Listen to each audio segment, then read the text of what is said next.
Welcome to Simplify Your Retirement with certified financial planner Stephen Stricklin from Wise Wealth LLC. In this podcast, we help individuals and couples plan for a peaceful and enjoyable retirement. Join us on this journey where we explore the importance of simplifying the retirement planning process, as Stephen, with his years of experience and expertise in retirement income planning, along with guest experts, will help you achieve first wisdom, then wealth. And don't forget to check out the Simplify Your Retirement online course and other great resources at simplifyyourretirement.com. Now, on to the show. Hello, and welcome to Simplify Your Retirement with Stephen Stricklin from Wise Wealth. Hello, Stephen. How are you today? I'm doing great, Paul. Looking forward to this continuing our conversation today with David Rosell. Absolutely. The last episode was great. If you haven't heard it already, go back and listen to the episode preceding this one as well, and all the other episodes. But let's not hold this up any longer. Let's get going with David here today. Absolutely. David, it's good to have you back here for another episode. Appreciate you joining us for back-to-back episodes. Oh, thank you, Stephen and Paul. Great to be back on your show. We're talking to David Rosell. He's a financial advisor actually in Bend, Oregon. He wrote a book called Failure is Not an Option. And that's what we talked about last episode and more on this one. If you want more information on David, I'll just mention it now. He has a website, davidrosell.com, and Rosell is Rosell.com. I was fascinated by this book, as a financial planner. And Paul just mentioned a second ago that if you did not listen to the previous podcast with David, I would go back and listen to that one first. That one, we really took really an overview of the book. It was more philosophical. It was more about, retirement planning and preparing in general. A lot of great stories and just in really the way to think about a lot of topics related to preparing for and finishing life, for what we plan for, and that is to retire or to make work optional or to be financial independent. And a lot of great analogies to a lot of the travels that David has done around 75 different countries, six different continents, mountain climbing, and all kinds of things. So I want to recommend the book. Again, it's Failure is Not an Option. A lot of great stories. We ended one just talking about this old car that David had called Peaches. You'll like that story. And David, one thing I mentioned to you in our last conversation is at the beginning of each chapter, you have a quote from somebody. And in your book in particular, I felt like all the quotes were excellent. They seemed to be... They caught my attention and they got me thinking. And one of the ones what we're going to talk about today is in the middle of your book, you actually mentioned there's 8 risks that people have to make sure they don't fail. And there's no reason to fail in the second half of life. There's no reason to fail on your way down the mountain, which is the most treacherous part, which is the most dangerous part, which is the part that most people have the most accidents on in mountain climbing. And we said it's the same with retirement planning. And there's 8 risks in the book. We're only going to cover maybe 3 of them during this episode. But why is addressing these risks, so important? Yeah, because they're inevitable. And a lot of people don't plan for them. And as we had discussed, if you fail to plan, you're planning to fail, right, in our opinion. Right. And there are certain risks that are that take on more of a serious nature in the distribution phase in those years of financial independence when you're living off your 401ks and IRAs. Right. Yeah, exactly. I like that. They are inevitable. So it's like we're not talking about risks that may happen. These are risks that happen to everybody. And so what you do with all risk is that you have a plan for them and you get ready for them, which is really what this book is all about. Failure is not an option. I mentioned a second ago when I was going to get to this is at the beginning of chapter 5 where you start addressing these risks. There's a quote by Michael Altshuler that says, "The bad news is time flies. The good news is you're the pilot." So in other words, the bad news is that there are these risks. The good news is you're the one in charge of how you deal with them. Yeah, it's having that philosophy that Zig Ziglar used to always say, if it is to be, it is up to me. We really do control our own destinies. Right, absolutely. And so, and some of the risks that you address in here, during this, I guess, the fragile risk zone, you call it, when things are where you really can't afford to make a mistake. And that's at the beginning of the journey, on the way down on the mountain and the way after you leave employment and you're independent. And so I know one of the big risks that we talk about is inflation risk. That's one of the big risks that you talk about in the book. What do you want to tell us about inflation risk? What is it? What can people do about it? Yeah, I would guess that your clients are bringing that subject up a lot lately. Yes. And in fact, we brought it up last episode. We did during this season. People can go back and listen to one of our episodes on inflation. We did, I believe it was episode 3 of this season. We did a whole deep dive into inflation, but would love to hear your take on it and what your thoughts are there. Yeah. So, as you had alluded to, is in this book, Failure is Not an Option.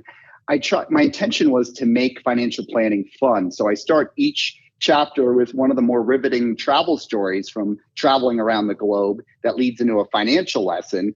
And one of the more fun stories was being in Vietnam in 1993, which was before President Clinton opened up the trade ban. So just being there wasn't legal. So I couldn't have them stamp my passport. And I talk about what it was like to be there.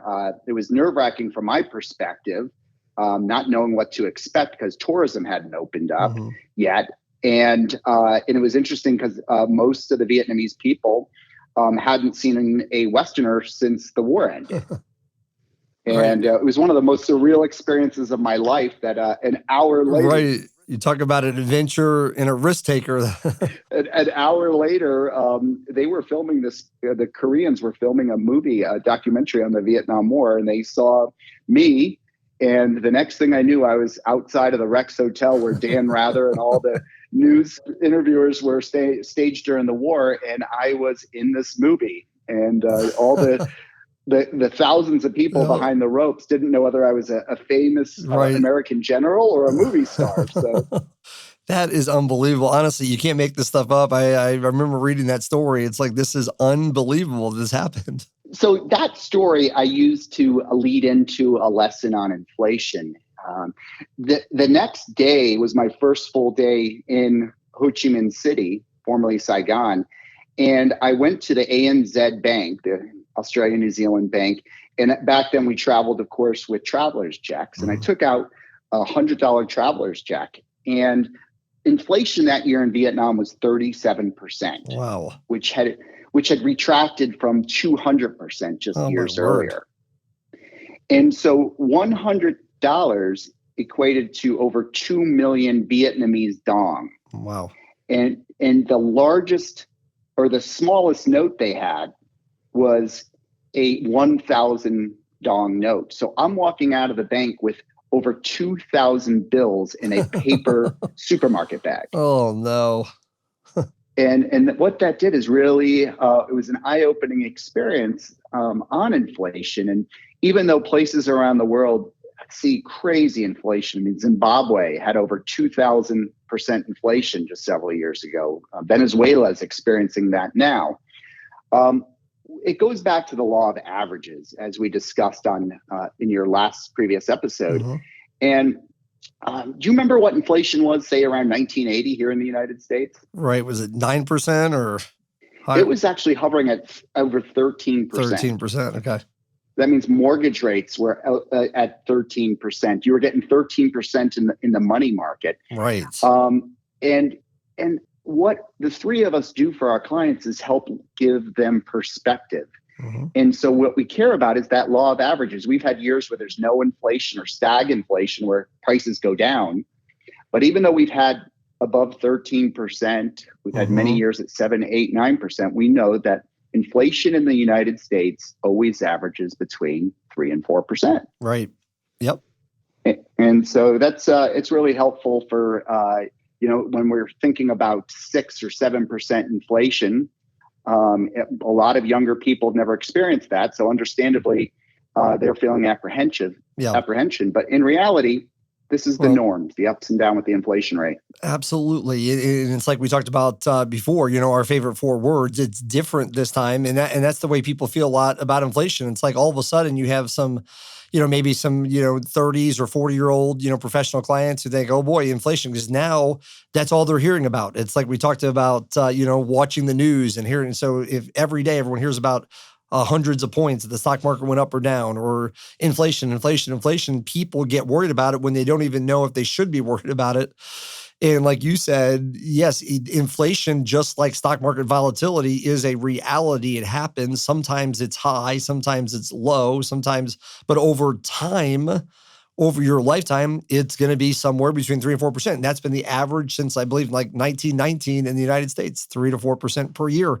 Even though, like you said, some years, maybe some decades could be really high.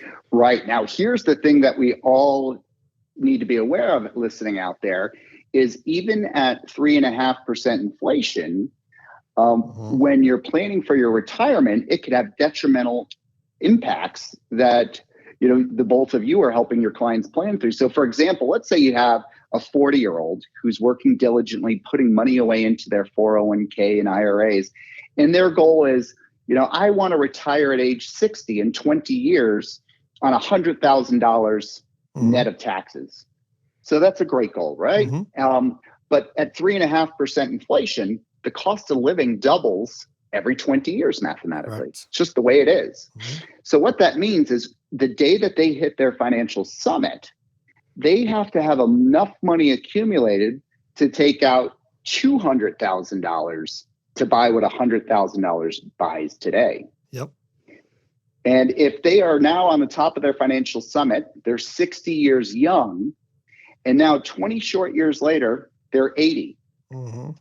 And they're going to need to take out, because the doubling of that 200,000 is going to be in full effect. They're going to need to take out $400,000. Right. And as we lead on to one of the next risks of longevity, people living longer, which we'll discuss, let's say they live to 100. Because my Heather in my life, her grandmother recently passed away at 106. Wow. And the crazy thing is if we do live to near 100, that 400,000 will double again to 800,000. Yep. That's amazing. Really, it's a great way to look at it and think about it. And so, like you said, it's a thing that happens, no matter, we can't stop it. It's a risk that's there. It's going to happen to all of us. And how do you plan for it? And so to me, I agree. I mean, all financial plans, especially when you're doing income planning for the future, has to, consider the impacts of inflation. Your income needs need to be adjusted for inflation in the future. That's one. And the other thing too is I think it really leads to the fact of people, even in retirement, can't just take all their money and get safe with it, because you pretty much wake up every year and you start with a minus 3.5%. And so you have to at least be keeping up with that just to break even. And so I think one of the biggest things that people do a lot of times in retirement is they tend to get safe with all of their money. But I think that people need to continue to have their money invested for growth, even while they're on the second half of the journey. Don't you think? I couldn't agree more. I mean, one of the riskiest places to keep a lot of money for an extended period of time is cash. Last year with inflation hovering at 6-7%, you're guaranteed, like you say, to wake up on the first day of the year and know that you're going to lose 6 to 7% of your purchasing power, or on a normal year, 3.5%. Yes. Yep. Interestingly enough, when I was telling that story about how the 40-year-old needs 100 that doubles to 200 and 408, I was giving a talk at a dental conference, and one of the doctors must have had a negative experience, unfortunately, with a financial planner. And he said to me out loud, or said to the group, he says, "This is nonsense that I'm going to need $800,000 at age 100. And I said to the gentleman, I said, "Doctor, with all due respect, I would bet anything that you spent more money on your last automobile than your parents spent on their first home." Yeah, no question about it. How much did your parents spend on their first home, Paul and Steve? Right. I want to say, I don't know why I want to say like $16,000 or something ridiculous. Yeah. I usually go around the audience and say, how much? And I ask that same question. I hear $13,000, $16,000, even $40,000. And you don't get much of a car these days for $40,000, unfortunately. Yeah, that's right. No, that's excellent. And so, but it also kind of leads into another risk that I want to talk to you about today, and that is interest rate risk, because a lot of clients that maybe get closer to retirement years or in retirement tend to try to get, safer with all of their assets. And we're not saying they shouldn't get safe with some, but all of it, because you have cash, which I think really bears the inflation risk, but then you also have bonds or fixed interest rate types of investments that have another risk, interest rate risk. And that's another big one right now. You want to talk about that a little bit? Yeah, sure. Well, as we all know, the Fed just this week announced that they will be raising interest rates officially for the first time in years. They've been artificially held so low. And this is going to happen in March. And the main purpose for this is to really try and minimize the inflation risk that we just spoke about. Right. And there are pros and cons to everything in life. And that includes when interest rates go up and down. And because they've been so artificially low for so long. I mean, I was able to buy a new house last year and lock in a 2.85% 30-year fixed mortgage. What a beautiful thing. That's beautiful. And yet, if you have savings, what kind of returns are we getting in a savings account? Almost nothing. Right. And it's had a detrimental impact on insurance companies, which is a whole nother subject matter. That's right. However, the three of us realize that you do need in retirement stocks in your portfolio to live well, but you also need bonds historically to sleep well. And it's finding that balance, right? Right. And the analogy that I like to use is, for those people out there that enjoy drinking alcohol, most of them do not drink hard alcohol straight. So they add a mixer. Right. And the mixer to portfolios for the last 40 years that has been the most tasty have been bonds in our portfolio. Bonds historically have reduced risk. Right. And right now we're scratching our head saying, is that the best mixer? Right. So looking at bond alternatives, because the writing's on the wall. I don't like to prognosticate the future because I usually get it wrong. Right. But the writing is on the wall that bonds are not going to be performing too well, at least over the next 5 years. Absolutely, I agree. And it's like Yogi Berra said, and you put it in your book, it's tough to make predictions, especially about the future. How did Yogi come up with all these I know, quotes? it's unbelievable. Seriously, between him and Mark Twain, I don't know, man. They're both incredible. But yeah, so, I think that's a great point. It's like, I do think that people need to start looking at bond alternatives. You know what I mean? If interest rates do go up, then the value of those bonds, will go down in value, especially, in the short term. And so, something to start consider, especially if we're at, like you said, we're historically low interest rates and there's kind of a long way for them to go up over a long period of time here, especially if inflation, really kicks in over the next several years. Absolutely. And that just leads back to why it's so important to have a plan in place that takes all these moving risks into motion and you plan for it. And that's how you get through the challenging times. Absolutely. And then, of course, then there's longevity risk. I look at longevity risk and, we like to call it here, the risk multiplier. You can name any risk. There's interest rate risk. There's inflation risk. There is long-term care risk, the sequence of returns, all these risks. But one risk makes all of them potentially more dangerous, and that is longevity, living a very long time. And so you want to talk a little bit about longevity risk. Absolutely. Because of all the advancements in medicine, we're not only retiring earlier in general, but people are living 10 years longer plus than what the previous generations did. And so this needs to be planned for. I look at a gentleman I know who's in his mid 80s, Ben, and he always says graying means playing. And yeah, that's good. Ben, I resemble that remark, by the way. I don't have any hair left. Right, exactly. It's not fair. You and Paul have the same hairstyle, but some of us that still have hung on to it here, yes, graying means playing. I'm going to use that one. Well, as Paul knows all too well, there's a few perfect heads in the world and the rest have hair on them. That's right. So Ben traded in his rocking chair years ago for a stand-up paddleboard.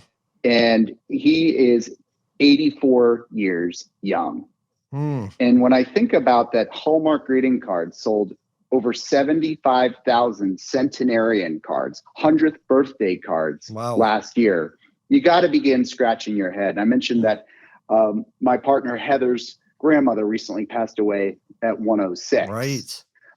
So people are living longer and longer, and we need to plan for this because keep in mind that in our previous story that that person who's 40 now the cost of living he's going to need the difference between age 80 and 100 goes from 400 to 800,000. And we need to plan for that now. Absolutely. And I love that you keep coming back to a plan. That's what we always tell our clients here. Financial peace comes from having a plan. You could sit here and watch the news every day. You could just sit here and hear about inflation and interest rates rising and stock market volatility, and just either live in fear or get a plan which addresses these risks. You really don't have a plan unless you've addressed the risk. And so there is a way to deal with them so you don't have to live in fear. You can enjoy life even in your 80s. Like you're talking about in 90s, like people are living longer and staying healthier. So it's exciting to be able to do that. But the whole goal, obviously, is to make sure you have planned. We're going to talk a little bit more about that. But I want to remind everybody, we're talking to David Rosell, davidrosell.com, ROSELL.com. He wrote a book that we're talking about here, Failure is Not an Option. I recommend, finding a copy of this book, getting a copy of this book, and then a lot of great stories, travel stories that he uses in the book to relate to all these financial principles. And David, on the subject of longevity, I just want to get into, to close out our podcast today, talking about, when it comes to distribution planning, there is basically a hierarchy of needs and how people plan for withdrawing their money during these years, to handle longevity. You want to talk about that for just a little bit? Yeah. Well, most of us, no matter what our careers are, ended up having to take some kind of psychology 101 class back in the day. Mm-hmm. And if so, we would have learned about one of the leading philosophers, psychologists of the time, Dr. Abraham Maslow, mm-hmm. back in the 1940s. And do you remember his hierarchy of needs? Oh, yeah, absolutely. Maslow shared that one's needs are predetermined in order of importance. Yes. And the more advanced needs only come into focus once the lower needs are met. So mm-hmm. he would talk about at the base, you need food and clothing more than anything. And you can't think of anything else in life if your belly's hungry. Right. And once you take care of that need, you get to go up the hierarchy. And the next one would be shelter. Mm-hmm. Because you can't think of shelter unless you have a satiated stomach. Right. And then once you think of getting your shelter covered, you could then think about relationships and love.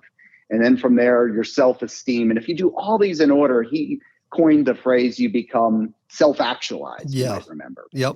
So our goal is to get our clients in the distribution phase of their life financially self-actualized. Mm-hmm. And it's a simple way, but some of the greatest formulas in the world are the simple ones. And it really helped us get our clients through markets as severe as 2008. Yep. So in a nutshell, this is what we do, Paul and Steve, is we take a look at one's core expenses, which are considered the necessities in retirement that no one could do without. So we're looking at food and clothing, housing, transportation, insurance, taxes, healthcare. And I'm a firm believer that with all the inevitable risks that we just touched upon, that these core expenses must be guaranteed for life, period. Mm-hmm. I don't care where the guaranteed income source is coming from, but when you're able to tell someone that those necessities are guaranteed for life, whether it's coming from social insecurity, a pension, or guaranteed income sources that you're able to help your clients with, it's amazing because there's so much out of our control, whether it's interest rate risk or a trade war with China, a nuclear war with North Korea, whatever's going on, to know that those necessities are covered is magical. Absolutely. Yeah, could not agree more. To find out what that number is and make sure that number is guaranteed. No one should live in retirement worried about whether or not there's going to be food on the table. The real estate taxes are going to be paid. There's just an incredible amount of peace of mind knowing that all the basic, income needs are going to be covered with no market risk, regardless of any of these things we've talked about already. Yeah, 100%. So I think it's important, like you said, to make sure there's a process of obviously finding out what that number is, but making sure that number is covered. Absolutely. And let's also face it that, our clients aren't working so hard on a day-to-day basis just so they can cover their necessities. They want to have joy in their life. So as we go up that hierarchy, the next bit of joy expenses would be things like travel. Many people like to travel. in this stage of life. And we have different hobbies and entertainment, and gifts is a code word for grandchildren. And I don't believe that, we need to have guarantees for this part. And this is where we like to take a portion of their portfolio that's going to cover the play checks of their life. And this can be in diversified portfolios that are the least costly out there, that are rebalancing, all the things that you're teaching your clients about. And so up. And then, some people are done from that point and they're happy, but then you could go up the hierarchy and there's goals like education for grandchildren or that vacation home. And then legacy. How do we transfer the estate to our heirs? And as Maslow would say, if we do all these in order and do them properly with your help, the clients get financially self-actualized. Yeah, I think that's a great analogy and a great way to handle a lot of the risk, especially longevity. And so, from our perspective, our clients will be used to hearing, living expenses and lifestyle expenses. We separate those out like you do between core expenses and joy expenses. That's the way you put it in the book. We put it as living expenses, what you have to have just to live on, and then what you'd like to have come in from a lifestyle perspective, and then choosing how you want to fund those. How much guarantees do you want to have on your living expenses? How much guarantees do you want to have on your lifestyle? We found that some clients do want to guarantee even their lifestyle in retirement, not just their living expenses, or maybe they're willing to take more risk with that part of it. But I think going through and making sure you go in order, like you said, definitely gives, peace of mind and having the right perspective. And I think it comes down to, everything that we talked about, last episode and this one, and that is working with someone who has experience, someone who has perspective, and really putting together a plan. I don't think there's anything more important than that. Yeah, I'll go as far as saying that I believe that a person choosing their financial planning team might be the most important professional relationship in their life besides the doctor if they're ill. Right. Yep, There's no one that's going to make more of a positive impact on their lives and be there to hold their hand on the way up. Yep. And then just as importantly, if not more importantly, in the distribution phase, hold their hand on the way down the mountain so they get to the end of their life, living the life they've imagined and never outliving their resources. So true. We're talking to David Rosell. David, I'll throw one more at you here from the book. It was another quote. Like I said, I really enjoyed all your quotes you put at the beginning of each chapter. The one I'll close with is this one from chapter 6. John Roper says, "Hit the ball over the fence and you can take your time going around the bases." Oh, isn't that a beautiful quote? It's a beautiful quote, man. I just thought it was awesome just because it makes a whole lot of sense. Hit the ball over the fence, get the plan in place, and then enjoy it. Yes. And that's really what your book is about. That's what your practice is about. And I've enjoyed learning about you and your practice and your life. And it seems like that's what your life is about. David Rosell wrote this book, Failure is Not an Option. It's an outstanding book, great stories, great principles about financial planning and retirement planning. You can find more information about David at davidrosell.com, ROSELL.com. And David, really appreciate being on the show. We look forward to hearing about your new book when it comes out. I was glad to hear you're writing another one. Yeah, yes. There's a book, I'm working on the third book right now, but there's a book that I wrote for my clients' children and grandchildren, and it's called Keep Climbing, A Millennial's Guide to Financial Planning. Okay. Well, I appreciate you mentioning that. I'll have to check that one out, and might have to have you come back here on another show sometime and talk about that. But really appreciate you taking the time to be with us on this podcast today and also the previous one. Stephen and Paul, such a pleasure. Keep up the great work that you do for your clients. Thanks, Dave. Thanks. Yeah. And, it's been great having you on, David. Not only it sounds like you went probably to the same school of wisdom for financial planning that Stephen went to, just like you've gone to the same barber that I go to. And so it's been great having you on here. I know as we talked a lot about risk today, we've taken a deep dive even in season 1 early on about some of the risks that are unique to retirees or people heading into retirement. But the plan is the key, because you really don't have a plan unless it addresses all the risks that you face. And so planning is the key, and certainly appreciate the work that you do out there in Oregon, David. Stephen, the work that we do here at Wise Wealth.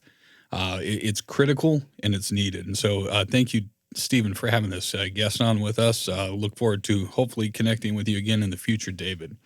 So that sounds great, Paul and Stephen. Thank you. Absolutely. And lastly, our last thank you really goes to you, the listening audience. You're the reason we do this, and we wouldn't be here without you. Thank you for tuning in to the Simplify Your Retirement podcast with Stephen Stricklin. If you haven't subscribed yet, please click the subscribe now button below.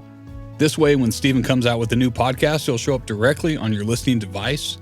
This makes it much easier to share these podcasts with your friends and families. This one, the one before, definitely want to make sure you share with people that you know. Again, thank you so much for listening today. For everyone at Wise Wealth, this is Paul Brock reminding you that financial peace comes from having a plan. And we'll see you next time. Thank you for listening to the Simplify Your Retirement podcast.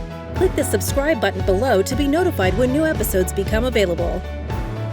The information covered and posted represents the views and opinions of the guest and does not necessarily represent the views or opinions of Wise Wealth LLC or Simplify Your Retirement. The content has been made available for informational and educational purposes only. The content is not intended to be a substitute for professional investing advice. Always seek the advice of a financial advisor or other qualified financial professionals with any questions you may have regarding your investment planning.